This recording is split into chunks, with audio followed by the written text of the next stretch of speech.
Unified 911, anong matutulong namin sa'yo? Anya ti maitulong miken ka po. Anong may tatabang ko sa imo? Unsay akong ikatabang nimo? Ngini makadabang na misal ka no? Sa anumang wika o dialekto, may tulong na darating sa iyo.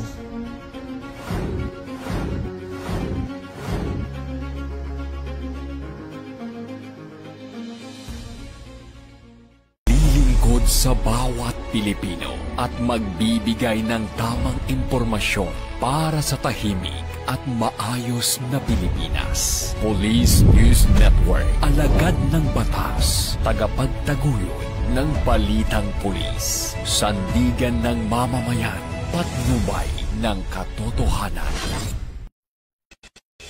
La Campo Crame, maghahatid ng pinakahuling kaganapan at nagbabagang balita. Ito ang PNN Police News Network. At ngayon, ang inyong mga tagapagbalita. Magandang araw, bagong Pilipinas. Ako ang inyong alagad ng batas, tagataguyod ng balitang pulis. Ako si Patrolwoman Janina Aguas ng Manila Police District. Maghahatid sa inyo ng tamang balita, kwento ng pulis at serbisyo para sa mamamayan. At ito ang PNP News Online, ang pangunahing balita ng Police News Network. Alagad ng batas, tagataguyod ng balitang pulis.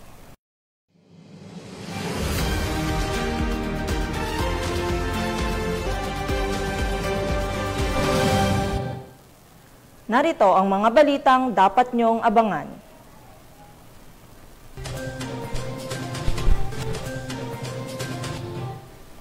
Mahigit 6 na milyong halaga ng cocaine sinurn over sa mga otoridad sa Palawan.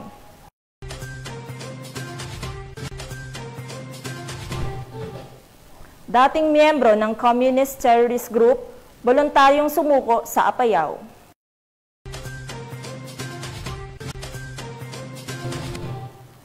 Mahigit 2 milyong halaga ng iligal na droga at baril na kumpiska sa Iloilo.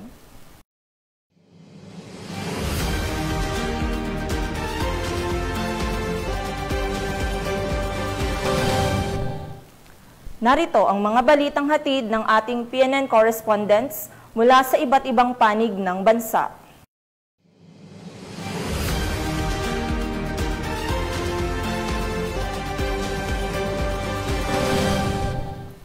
Simulan natin ang balita mula sa bahagi ng Luzon.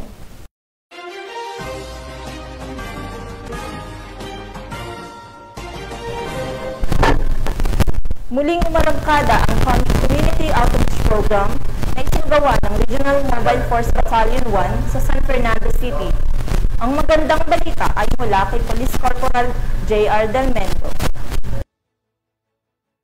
Tagumpay na isinagawa ng Regional Mobile Force Battalion 1 sa pamumuno ni Police Lieutenant Giselle Insadjan, Officer in Charge ng Community Affairs Section, at sa ilalim ng supervisyon ni Police Colonel Fidel D.G. Junio, Acting Force Commander, ang isang Community Outreach Program para sa mga residente ng Barangay Sakyud sa lungsod ng San Fernando, La Union. Sa pakikipagtulungan ng Bureau of Fire Protection, Municipal Civil Registry at City Disaster Risk Reduction and Management Office ng San Fernando City, nagbigay ang RMFB-1 ng iba't ibang serbisyong pangkomunidad upang matulungan ang mga mamamayan na mahagi ng food packs sa mga benepisyaryo at nagsagawa ng lecture hinggil sa kahandaan sa sakuna at fire drill upang itaas ang kaalaman sa kaligtasan. Nagbigay rin ng DT monitoring, serbisyo mula sa Civil Registry at libreng gupit para sa kaginhawaan ng mga residente. Bilang dagdag na suporta, nagkaloob ang unit ng BP apparatus, bola ng basketball at arnis equipment na donasyon mula kay Ms. Rosalind Advincula, miyembro ng Battalion Advisory Group, upang pasiglahin ang kalusugan at sport sa komunidad. Sa pamamagitan ng programang ito, pinatunayan ng RMFB-1 ang kanilang patuloy na pagtugon sa pangangailangan ng mga mamamayan, pagtataguyod ng kaligtasan, kalusugan at pagkakaisa sa lalawigan ng La Union. Mula dito sa Ilocos Region, ako ang inyong PNN correspondent, Police Corporal J.R. Del Mendo, alagad ng batas, tagataguyod ng balitang pulis. Maraming salamat, Police Corporal Del Mendo. Tinatayang 301,000 pesos na halaga ng smuggled na sigarilyo nasabat sa operasyon ng PNP. 2 suspect, Arestado. Magbabalita dyan si Patrolwoman Micheline Balyada.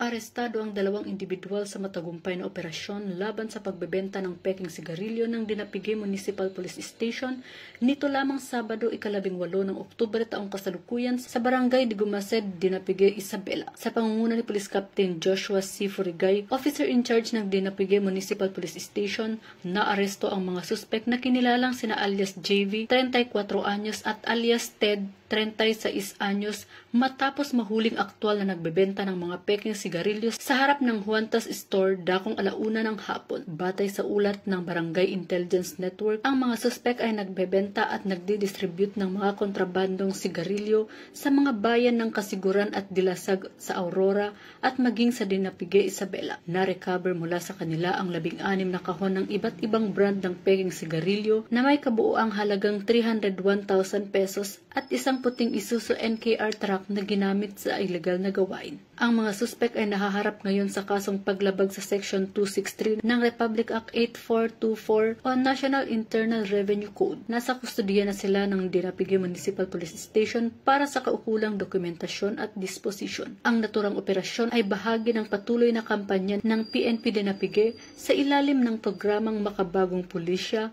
Matino, Mahusay at Maaasahan na naglalayong mapanatili ang ligtas, maunlad at mapayapang komunidad.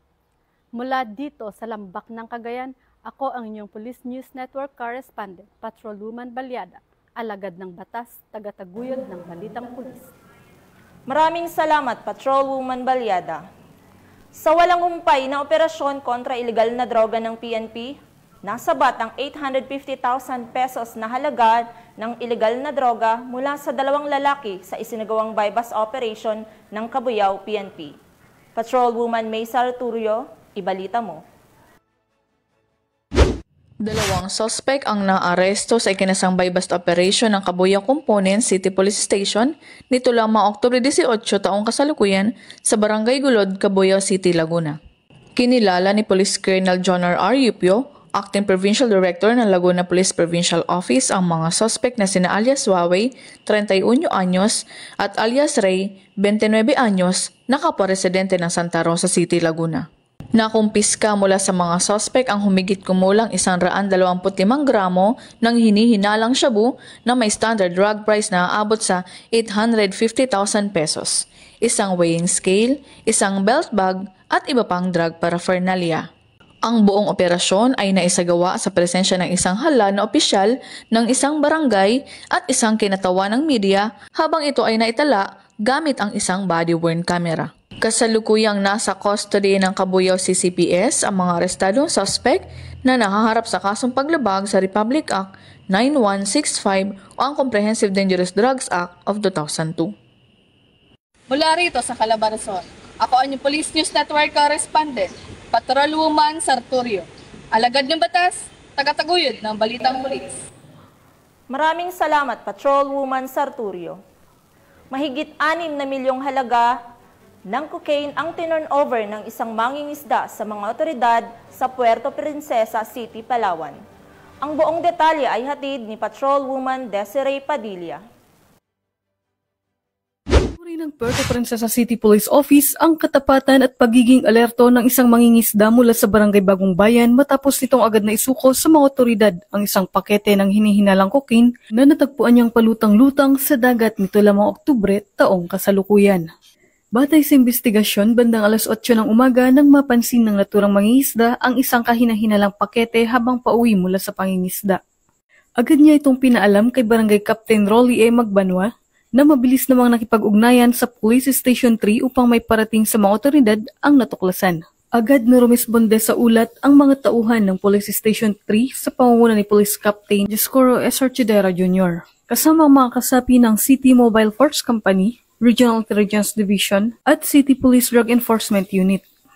Dakong alas 3:50 ng hapon ay formal na sinuko ni Kapitan Magbanwa sa mga rumespondeng pulis ang isang pakete na balot ng itim na plastik at may label na 3D Bugatti. Tinatayang nasa 1.15 kilo ang bigat ng nasabing cocaine na nagkakahalaga ng humigit kumulang 6,095,000 pesos. Ayon kay Police Colonel Christian M. Tabdi, Acting City Director ng PPCPO, labis niyang pinapurihan ang pinakitang katapatan ng mga mangingisda at mabilis na aksyon ng mga opisyal ng barangay. Kasabay nito, muling pinaalalahanan ni Police Colonel Tabdi ang publiko na huwag itago, ibenta o interesadong pagmamay-ari ang anumang kontrabadong makikita dahil ito ay may mabigat na parusang nakapaloob sa batas. Patuloy namang nakikipag-ugnayan ng PPCPO sa Philippine Drug Enforcement Agency, Philippine Navy at Philippine Coast Guard upang mas mapalakas ang pagbabantay sa mga karagatang sakop ng Palawan. Tiniyak ni Police Colonel Tabdi na nananatiling matatag ang PPCPO sa pagpapatupad ng kampanyalang PNP laban sa iligal na droga at sa pagtiyak ng isang ligtas at drogang layang Puerto Princesa City. Mula dito sa Home of the Police Eco Warriors, Calapan City, Oriental, Mindoro, ako ang inyong PNN correspondent, Patrolwoman Desiree Padilla, alagad ng batas, tagataguyod ng Balitang Pulis. Maraming salamat, Patrolwoman Padilla. Dating miyembro ng Communist Terrorist Group, voluntaryong sumuko sa mga otoridad sa Cabugao, Apayao. Patrolwoman Jesly Sabado, magbabalita. Sumuko sa mga otoridad ang isang dating kasapi ng NPA sa baryo sa barangay EKB, Cabugao, Apayao noong 17 ng Oktubre taong kasalukuyan. Ang sumukong individual, nakilala sa alias na Edgar, 40 taong gulang, may asawa, magsasaka at residente ng nasabing barangay na dating kasapi ng NPA Indabaryo member sa ilalim ng KRCV Comprov Cagayan. Pinangunahan ng pinagsamang pwersa ng 15th of 5th Maneuver Company, RMFB-15 bilang lead unit, katuwang ang iba pang unit ng pulisya at ang Philippine Army, ang pagsuko ng naturang individual kasama ang isang caliber 45, isang magazine at 5 bala. Ang voluntaryong pagsuko ay resulta ng pinaigting na kampanya ng pamahalaan laban sa insurhensiya sa ilalim ng Executive Order No. 70 o NTF-ELCAC na naglalayong wakasan ang armadong tunggalian sa bansa. Ang individual ay kasalukuyang nasa kustodiya ng 15th of 5th Maneuver Company, RMFB-15 para sa dokumentasyon at debriefing, habang ang isinukong baril ay ipapasa ilalim sa ballistic examination ng Apayao PFU. Patuloy namang hinihikayat ng kapulisan ang iba pang kasapi ng rebeldeng grupo na magbalik loob sa pamahalaan at makibahagi sa mga programang pangkapayapaan at pangkabuhayan na naglalayong maghatid ng panibagong simula mula sa mga dating kasapi ng armadong kilusan. Mula dito sa probinsya ng Apayao, ako ang iyong PNN correspondent, Patrolwoman Jesly Sabado, alagad ng batas, tagataguyod ng Balitang Pulis. Maraming salamat, Patrolwoman Sabado. 36 anyos na lalaki, arestado sa ikinasang anti-illegal drug operation ng Pasig City Police Station. Ang balita ay mula kay Patrolwoman Ivy Corporal. Naaresto ng mga operatiba ng Pasig City Police Station Drug Enforcement Unit ang isang lalaki sa ikinasang operasyon laban sa ilegal na droga sa barangay Pinagbuhatan, Pasig City. Kinilala ng Pasig Police ang sospek na si alias Gabriel, 36 anyos at naninirahan sa barangay Pinagbuhatan sa Pasig City. Nasamsam ng pulisya kay alias Gabriel ang 2 gramo ng hinihinalang shabu na may malaking halaga. Nahaharap ngayon ang sospek sa kasong paglabag sa Section 11, Article 2 ng Republic Act 9165 o mas kilala bilang Comprehensive Dangerous Drug Act of 2002. Mula dito sa Camp Bagong Diwa, Bikutan, Taguig City, ako po ang inyong PNN correspondent, Patrolwoman Ivy Corporal, alagad ng batas, tagataguyod ng Balitang Pulis. Maraming salamat, Patrolwoman Corporal. Simulan natin ang balita mula sa bahagi ng Visayas.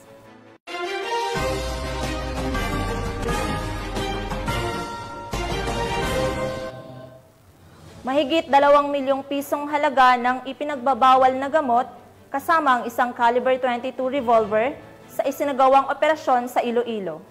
Patrolwoman Glidel Astrologo, ibalita mo.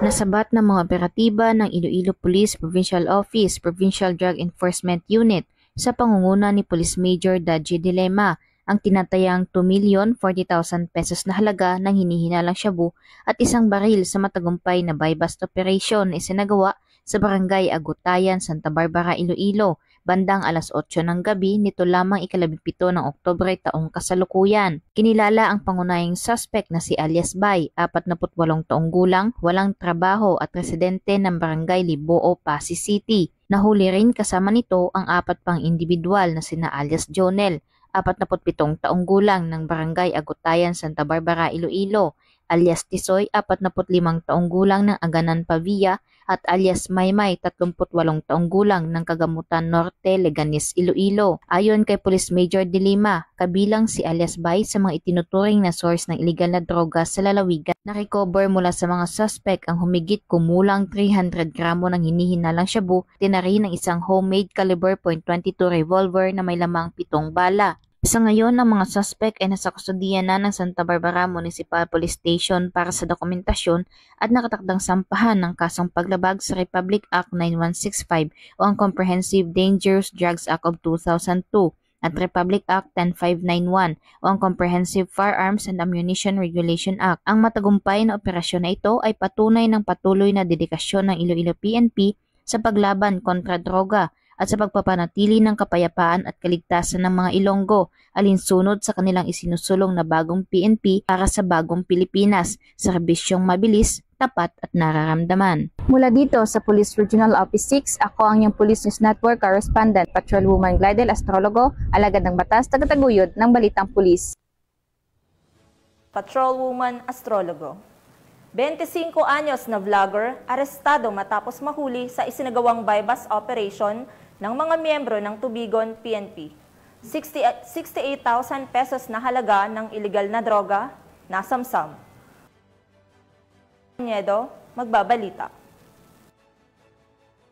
Tagumpay na naaresto ang isang street-level individual na vlogger umano sa isinagawang buy-bust operation ng Tubigon Municipal Police Station sa Puro 4, Barangay Macaas, Tubigon, Bohol noong ika-15 ng Oktubre taong kasalukuyan dakong alas 6:53 ng gabi. Kinilala ni Police Captain Carl Jobelo Franco, hepe ng Tubigon Municipal Police Station, ang suspect sa alias Gigel, 25 taong gulang, residente ng Purok 2 na nasabing barangay. Ayon sa pulisya, kabilang si Gigel sa listahan ng mga street-level individual na target sa pinaigting ng kampanya kontra iligal na droga sa lalawigan. Nasamsam mula sa suspect ang 13 pakete ng hinihinalang shabu na aabot sa humigit kumulang na 10 gramo na may tinatayang standard drug price na 68,000 pesos. Nakumpiska din ang empty pack ng Chesterfield cigarette, motor, pati na rin ang mark money na ginamit sa operasyon. Mahaharap ang suspect sa kasong paglabag sa Section 5 at 11, Article 2 na Republic Act 9165 o ang Comprehensive Dangerous Drugs Act of 2002. Meron po tayong dinakip na isang sikat na social media influencer sa pamamagitan ng buy-bust operation.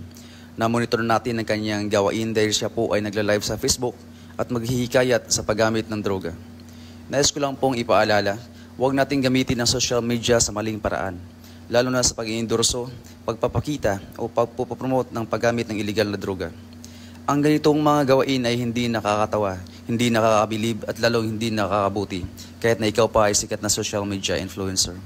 Ang pagpalaganap ng droga kahit sa online platform sa isang paglabag sa batas at isang malaking insulto sa ating komunidad na patuloy na nagsisikap maging ligtas at maayos. Bilang hipe ng pulisya sa bayan ng Tubigon, ako po ay nananawagan sa lahat, lalong-lalo na sa mga kabataan at social media influencers, na gamitin natin ang ating boses at impluensya sa mabuting paraan. Gamitin ang social media sa tama, para sa kabutihan, hindi sa kasamaan. Ang matagumpay na operasyon ay patunay ng epektibong koordinasyon ng kapulisan at komunidad sa layuning sugpuin ang iligal na droga tungo sa isang mapayapa at ligtas na lalawigan ng Bohol. Mula dito sa Central Visayas, ako yung Police News Network Correspondent, Patrolwoman Nikia Caniedo, alagad ng batas, tagataguyod ng Balitang Pulis. Maraming salamat, Patrolwoman Caniedo. Walang kawala ang isang street-level individual sa isinagawang anti-illegal drug operation ng mga tauhan ng Tacloban City PNP. Ang balitang yan ay hatid ni Patrolwoman Camberley Flores. Mga otoridad ang isang street-level individual sa kinasang bypass operation sa Barangay 62B, Sagkahan, Tacloban City. Bandang alas 7:41 ng gabi ng ikasang operasyon ng mga tauhan ng Tacloban City Police Station 2 sa koordinasyon sa Philippine Drug Enforcement Agency 8. Nakumpiska sa suspect ang 7 pakete ng hinihinalang shabu na may tinatayang timbang na 4.6 gramo na nagkakahalaga ng 31,280 pesos, isang 500 peso bill na ginamit bilang bypass money at isang coin purse. Maharap ang suspect sa kasong paglabag sa Section 5 at 11 Article 2 ng RA 9165 o Comprehensive Dangerous Drugs Act of 2002. Bilang tugon sa adhikain ng Bagong Pilipinas, patuloy na pinaiigting ng pambansang pulisya ang kanilang kampanya laban sa ilegal na droga at iba pang krimen upang tiyakin ang seguridad at kapakanan ng mamamayan. Ang Bagong PNP ay nagsusulong ng serbisyong mabilis, tapat at nararamdaman. Mula dito sa Eastern Visayas, ako ang inyong PNN correspondent, Patrolwoman Flores, alagad ng batas sa kataguyod ng Balitang Pulis. Maraming salamat, Patrolwoman Flores. Simulan natin ng balita mula sa bahagi ng Mindanao.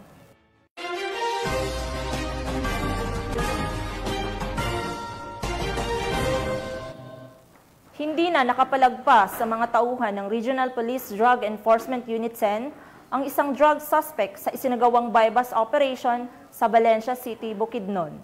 Maghahatid ng balita si Patrolwoman Riza Sahonia.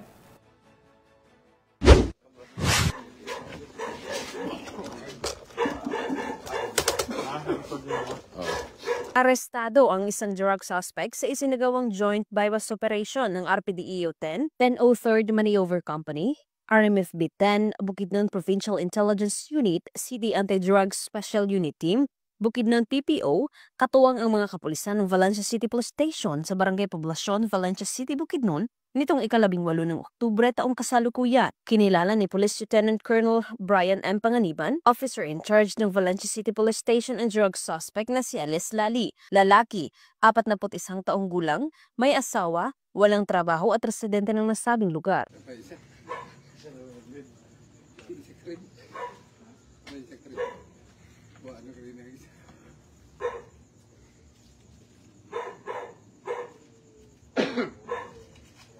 Sa ikinasang joint bypass operation ng mga operatiba ay nagresulta sa pagkakakumpiska ng mga pakete ng hinihinalang shabu na may standard drug price na 36,040 pesos at isang 500 peso bill na ginamit bilang bypass money. Ang suspect ay nahaharap sa kasong paglabag sa RA 9165 o Comprehensive Dangerous Drugs Act of 2002. Mula dito sa Northern Mindanao, ako ang inyong Police News Network correspondent, Patrolwoman Riza Sahonia, alagad ng batas, tagataguyod ng Balitang Pulis. Maraming salamat, Patrolwoman Sahonia. Sa kulungan ang bagsak ngayon ng isang high-value individual sa isinagawang operasyon ng Mati City Police Station. 68,000 pesos na halaga ng ipinagbabawal na gamot, nasabat.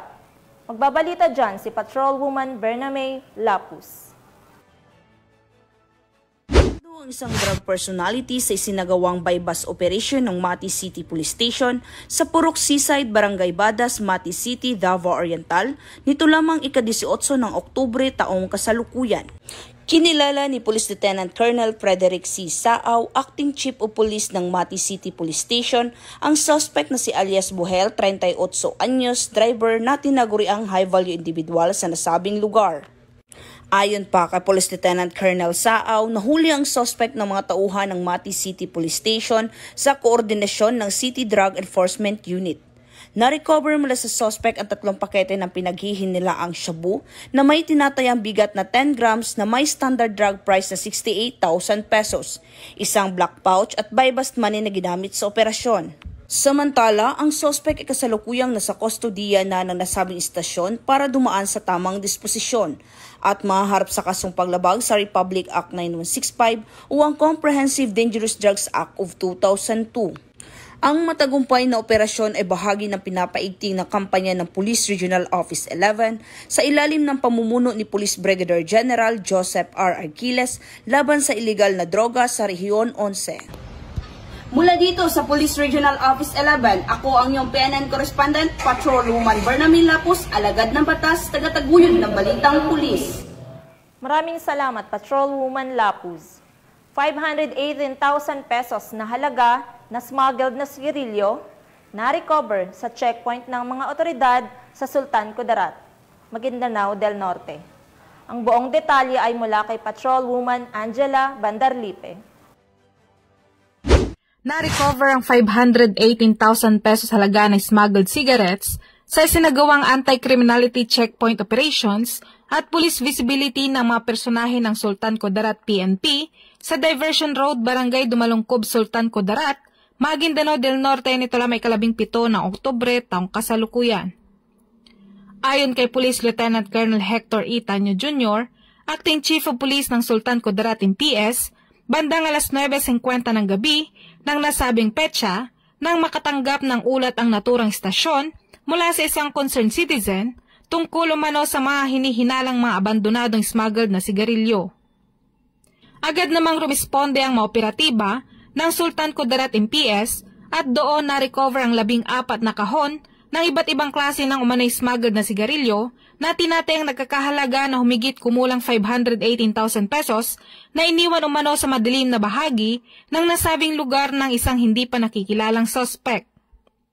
Ang mga na-recover na sigarilyo ay nasa kustodiya na ng Sultan Kudarat MPS para sa dokumentasyon at wastong disposisyon. Ang operasyon ay bahagi ng kampanya kontra smuggling. Hinihimok ng kapulisan ang publiko na makipagtulungan sa pagbibigay ng impormasyon at tinitiyak na magpapatuloy ang operasyon para sa ligtas at maayos na kalakalan ng Bangsamoro. Mula rito sa Riyon ng Bangsamoro, ako ang iyong PNN Correspondent, Patrolwoman Angela Bandarlipe, alagad ng batas, tagataguyod ng balitang pulis. Maraming salamat, Patrolwoman Bandarlipe. At mga ka-PNN, 66 days na lang, Pasko na!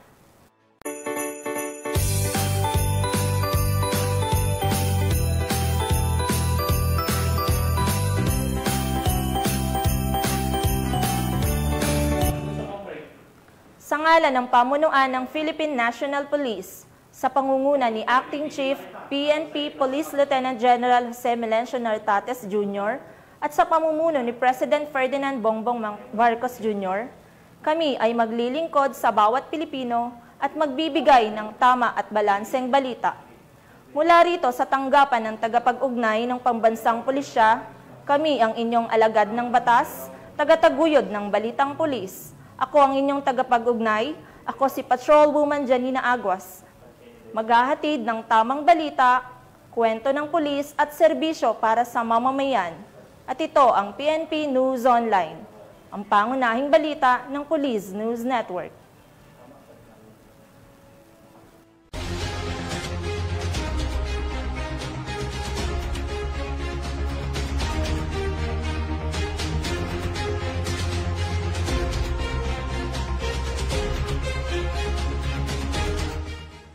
Police News Network, alagad ng batas, tagapagtaguyod ng balitang pulis.